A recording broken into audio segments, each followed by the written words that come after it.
Welcome to the France 24 Observers. This show is based on our network of observers, ordinary people who are eyes and ears around the world.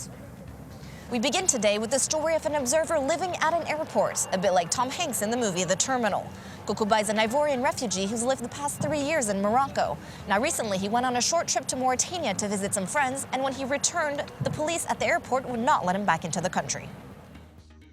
Fortunately, I had a toothbrush in my bag, but I don't have my luggage, so I can't change my clothes. There are seats in the transit lounge. That's where I sleep at night, when no one's around. I flip the seats up and lie down. I have a piece of cardboard that I use for sleeping on too. I was coming back from a trip to Mauritania, which is one of Morocco's neighbours. I went there for 4 days to see some friends. When I came back, the authorities didn't want to let me come back home. I say come home because I'm seeking asylum in Morocco. I've been living there for more than 3 years. I have nowhere else to go, no other country, because I can't go back to Ivory Coast. The only reason the authorities gave me is that I have no means of support in Morocco. But I was able to prove that I have a job in Morocco. I have an apartment, I have everything. I'm registered with the United Nations Refugee Agency, and that gives me the right to asylum here. My lawyer went to the courts to show them the documents, and the court ruled in my favour. But the authorities here at the airport refused to acknowledge the court ruling.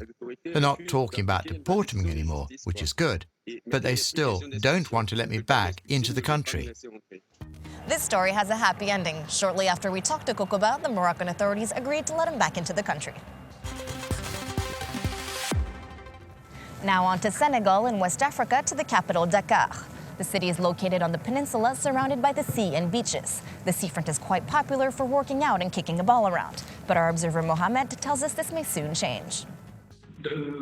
Today there are kilometres and kilometres of beaches around Dakar. They have an amazing view out over the Atlantic Ocean. The problem is that there's been construction going on for a while on the seafront. It's complete anarchy. There's no control. There's been more and more construction over the last 10 years. Most of it private sector projects. There's also the Turkish embassy. That was the last straw. People heard that Turkey had decided to build its new embassy on the seafront. People were shocked to hear it. Now people go to the site regularly to complain, to tell the authorities to halt construction because enough is enough. Dakar is a peninsula. There's a lot of pollution and not much open space. The seafront is the only place we have to relax and get some fresh air. It's public property that belongs to all the people of Senegal. The government has to help us protect places like this and make sure they don't end up in the hands of a few rich people. And now on to some other images sent in this week by our observers around the world. First up, Tunisia, where the Interior Ministry showed these photos to journalists recently after an anti-terrorist operation. They said it showed terrorists training young men to go fight in Syria. However, it turns out the young men are scouts, and the photos were taken at a scout camp 4 years ago, before the Syrian war began. Our observer says this incident has exacerbated tensions between skeptical residents and the security forces in areas where they're carrying out counter-terrorism operations. Now to Nanchang in southeastern China, where residents recently had a nasty surprise: pig carcasses floating down the river. Our observer says they're most likely pigs that caught a fatal disease and were tossed into the river by farmers. It wouldn't be the first time it happened in China. Last year, nearly 10,000 dead pigs were found in a river near Shanghai. To Egypt now, the law school at the University of Cairo, where a young woman was attacked for wearing the wrong clothes. She was in tight trousers and a pink sweater, an outfit that some of her fellow students thought was provocative, so they tried to take off her clothes right there in the quad.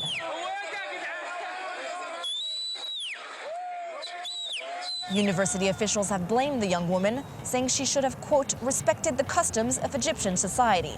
Not a word against the students who attacked her. Finally today, seeing in the new year in Iran. On the eve of the Persian New Year, Iranians celebrate by setting fires in the street and then jumping over them as they make a wish. It's a custom that dates back to long before the Islamic era, but it's tolerated by Iran's clerical rulers. It's also celebrated by many of the millions of Iranians who live abroad. That's all for this week, but as always, you can find more reports from our observers on our website, on our Facebook and Twitter pages, and on our mobile apps. See you next time.